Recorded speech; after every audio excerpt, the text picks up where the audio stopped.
Hi, everyone, and welcome to our March Pack event. I'm Jocelyn Media. For those who don't know, I'm one of the project managers with the Dog Aging Project stationed at Texas A&M University.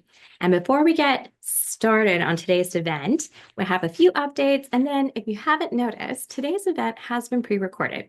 So if you have any questions, you can put them in the chat box. But most importantly, don't forget, you can always email our team at team@dogagingproject.org.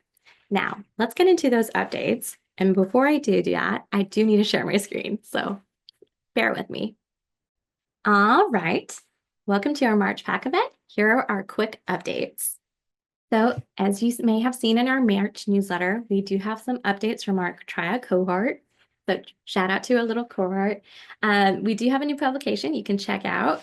This publication is about TRIAD, and you can learn all about the methods behind it on our publications page. We also have, if you didn't know, an Inside TRIAD blog series that you can go check out on our blog page.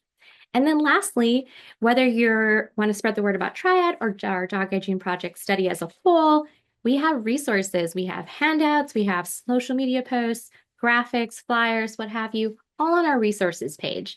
So you can go to our resource page, download these, print them, or share them anywhere you like. And don't forget, we also have the Dog Aging Project Proud Supporter logo that you can go download and share and use as a background on your Facebook page if you haven't already. So go check it out.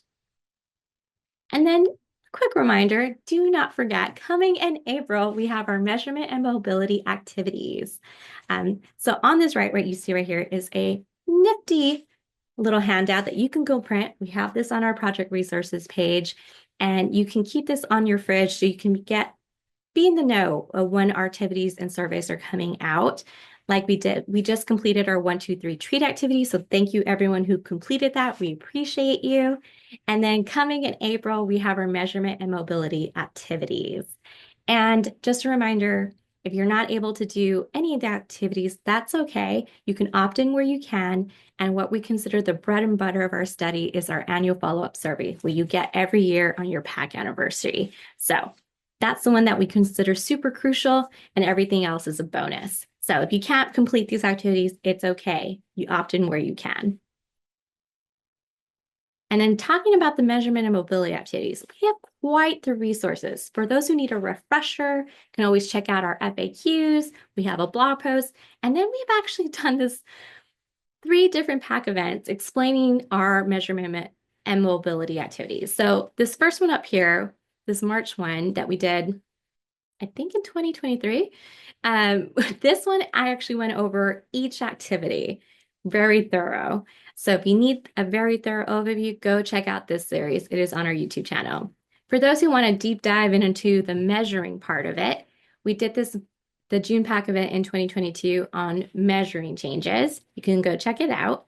And then for those who like to know the science, the mobility of it, you can go check out our May PAC event from 2022, where Dr. Amanda Tinkle talks about it and shows really cool videos about mobility in different animals as well as dogs. So these 3 PAC events are awesome resources. Go check them out. And a reminder, this is a 3 activity series. So there is the measuring your dogs, there's the jog and run activity, and the stair climb activity. And again, all of this information will be in your portal when you get it. And what I like to emphasize is opt in where you can. If you can do all 3, that is wonderful. If you can only do 1, that's also wonderful. You don't need to complete all 3. You opt in where you're able to. And of course, if you can't do it at all this year, we understand. And opting out is just as informative as opting in. So just a quick reminder on that. And again, oh yeah, so coming in April, we will be releasing this, so check your portal. And we send this in batches so our system can keep up. So if you don't get it right away, like the beginning of April, just keep an eye out. You're going to get it throughout the month of April. So like I usually get mine at the end of April because that's where my batch comes in. So just know that it comes, like you won't get it, not everyone's going to get it right at the beginning of April. You will get it throughout the month of April. And then FYI, for those who find our email system a little annoying, just opt out. What happens in our system is that every 10 days, if you haven't completed the activity, our system automatically sends you a reminder. So if you don't want to get those reminders, make sure to opt out of the activities and the emails will automatically stop. Now, without further ado, we're going to welcome Sydney. And this is like a quick picture. We also had this in the newsletter, but this is her presenting her poster at the GSA conference last year. And today she's going to talk about her awesome poster presentation on canine cognition assessments in the Test of Rapamycin in aging dogs. She's going to go over the canine cognitive functions assessments that they did and got to work on. So without further ado, let me stop sharing and welcome Sydney. Take it away. Hi everyone! For this month's PAC event, I'm going to be sharing about my research poster on canine cognition assessments in the Test of Rapamycin in aging dogs. First, to introduce myself, my name is Sydney Holland and I'm one of our logistics project managers at the Dog Aging Project. I specifically work more heavily on our clinical trial cohort, engaging with our owners, veterinarians, and participating clinical sites. I first joined the Dog Aging Project team in 2021 during my undergraduate career at Texas A&M as a student worker in logistics, and I've been in my current role ever since graduating in 2022. This May, I will also be graduating with my master's degree, which I've been working on simultaneously with my work on the Dog Aging Project, and I'm also getting ready to apply to medical school. But the reason why I'm joining you guys for this month's PAC event is to talk about some fun research I recently got to do. This past November, I had the pleasure of attending the Gerontological Society of America's 2024 annual meeting in Seattle, Washington, to present my research poster, Canine Cognition Assessments in the Test of Rapamycin in Aging Dogs, or TRIAD. Today I'm joining the PAC event to talk about that research to explain what we were looking at and what we found. TRIAD is one of the cohorts in our dog aging project and is the acronym for the Test of Rapamycin in Aging Dogs. The study is a double-blinded, placebo-controlled, randomized veterinary clinical trial where enrolled dogs will either receive rapamycin or placebo for 1 full year of their enrollment. Our enrollment target for the cohort is 580 dogs. We identified dogs who fit this potentially eligible demographic for TRIAD based on several factors like their age, weight, and information provided in their veterinary medical records. Those dogs will undergo a screening appointment to determine whether or not they will be eligible for the study. If they are eligible, they will then become enrolled and randomized to receive either rapamycin or placebo. Potentially eligible dogs will be screened for one of 2 specific study arms, either our cardiac arm or our neurologic arm. We have these 2 study arms to allow us to focus on different possible effects of rapamycin in dogs, and enrollment in each arm is largely based on where potentially eligible dogs live in relation to either a cardio or neuro clinical trial site. Here are the main requirements for TRIAD enrollment. To be considered for TRIAD, dogs must be at least 7 years old, between 44 and 120 pounds, and spayed or neutered. Owners must be able to attend their clinical trial site every 6 months for a visit that includes a sample collection of biospecimens, as well as different testing measures specific to each arm of the study that they're enrolled in. So dogs in our cardiac arm will receive an echocardiogram and an electrocardiogram every 6 months at their appointment, and dogs in our neurologic arm will undergo testing of their neurologic and cognitive function at their appointments. Here we have a map of our current participating cardiac clinical trial sites. And here we have a map of our current participating neuroclinical trial sites. The primary objective of the study is to determine whether low-dose rapamycin increases the lifespan in companion dogs. The secondary endpoints are designed to assess the ability of rapamycin to improve health span by enhancing functional measures of aging and reducing age-related disease burden. That brings us to my research project, which specifically focused on our neurologic arm of the study. One of the secondary objectives of TRIAD is to determine whether or not rapamycin impacts cognitive function in aging dogs. The objective of my study was to conduct a preliminary analysis to assess any baseline relationships between demographic factors and cognitive function in dogs meeting medical record eligibility. So that's a very technical description, but what does that actually mean? So in this specific study, we specifically focused on the validated testing measures used in the TRIAD neuroarm to measure cognitive ability in dogs. I said before that dogs who were enrolled would receive either rapamycin or placebo. However, before that point, all TRIAD dogs have to go through a screening exam as the last stop to determine whether or not they're eligible for TRIAD. What we did was assess the cognitive test scores of all dogs that were screened for the neuro arm compared to some demographic factors about them to see if there was any relationship between them. By studying the data at baseline of all screened dogs, we hope to gain an understanding of relationships between demographic factors and cognitive function. During our TRIAD neuro appointments, two of the tests that we use to measure cognitive function are the sustained gaze test and the CADES assessment. The sustained gaze test, demonstrated on the left, looks exactly like how the image shows. Dogs are taken to a quiet room to limit distractions.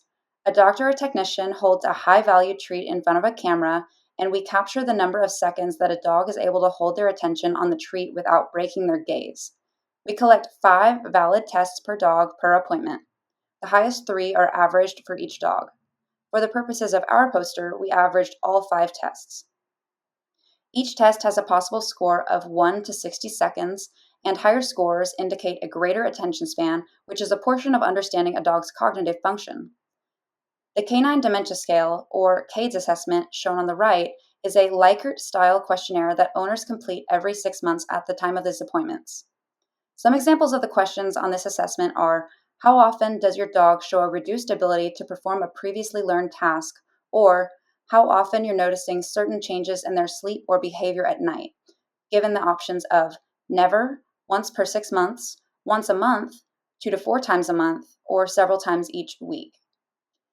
This assessment has a possible score of 0 to 85, and a higher score on this assessment indicates a greater neurologic dysfunction. Our assessment included the first 35 dogs screened for the neuro arm of TRIAD. The median age was 9.2 years old, median weight was 27.7 kilograms, which is about 61 pounds.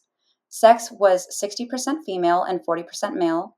Breeds were 60% purebred and 40% mixed breed, as reported by owners. For the cognitive function assessments, the median CADES score was 1, with a range of scores from 0 to 4, and the median average sustained gaze score was 9 seconds, with a range of 5.3 to 14 seconds. Our analysis did not find any statistically significant correlations between the age, weight, sex, or breed of sample dogs and their baseline scores for either cognitive assessment. That allows us to draw several important conclusions. The CADES and sustained gaze test scores, our 2 measures of cognitive function, did not show an influence by any of the demographic factors we studied. This is important because our study hopes to perform these tests every 6 months on enrolled dogs in TRIAD. Our eventual analysis of dogs enrolled in TRIAD will involve looking at each dog's change in these cognitive scores over time, or lack thereof if they maintain cognitive function. What this study tells us is that at baseline, prior to medication intervention, there was not already an uneven bias of cognitive scores toward a certain sex, weight class, age, or breed. By establishing that now, when we do perform our future analysis of enrolled TRIAD dogs who received either the rapamycin or placebo, we'll be able to say with greater certainty that any changes in cognitive scores could be due to the rapamycin rather than being influenced by outside factors like the ones we studied. If you'd like more information on how clinical trials are designed, check out our October PAC event to learn the importance of clinical trials and how to spread the word. If you want more specifics about our TRIAD study, check out our TRIAD methods paper, which was recently published in Geroscience. Thank you all for joining. Alrighty, thank you, Sydney, for that awesome presentation. It was short and sweet, but packed with like lots of information. So for those who want to learn more about TRIAD, let me share our website. Go to our website at dogagingproject.org and show you what it's all about. All right, so this is our website. If you haven't been to it already, there's 2 ways to get to the TRIAD page. You can go under project details right here, scroll down, and there's TRIAD. Or if you go to the far right, over here, there's a TRIAD button. So if you're new and are not a PAC member, you can fill out our TRIAD assessment, which is right here. And for those who want to learn more about it, you can check it out. There's more information on this page. We have new buttons, but if you want to view requirements This is what we're looking for. Sydney talked a little bit about it. And like she mentioned, we had a whole last year in October, we had a whole pack event about it. So you can go check it out. That pack event is still on our YouTube page. And then the new ones, the other thing that we like to highlight and show you is that now we have a map. For those who, when you fill out the assessment and it talks about, are you willing to drive to a clinical site? Now you can see where the clinical sites are. These are the current clinical sites where we have throughout the US.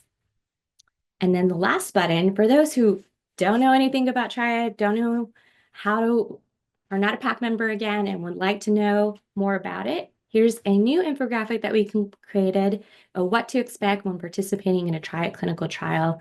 There's a lot of steps that you can see. You got to complete some online tasks. Then if you meet the baseline, these are the next steps, going to an appointment. And then if you qualify for TRIAD, then there's year 1 up to year 3. It's a lot that goes into it, but it's doable because we already have some graduates, which I've shared on social media. So if you haven't followed us on social media, we're on Facebook, Instagram, Twitter, or X, Blue Sky, YouTube, LinkedIn. We're in all of them. And I'm going to share our Instagram page really quick so you can see our recent graduates. So this is what it looks like on a computer. Of course, you can go on the app, but on your computer, if you scroll down a bit, here is our recent graduates. So yay, it is very doable and awesome to become a TRIAD graduate. So if you want to become this, go check it out on our website. And then as Sydney was saying, we do have a new TRIAD publication that you can check out, which is on our publication page. All right, thank you again, everybody, for joining us. Stay tuned for our next PAC event, which we will share in our newsletter. And as always, if you have any questions, comments, concerns, you can always email our team at team@dogagingproject.org. All right, till next time.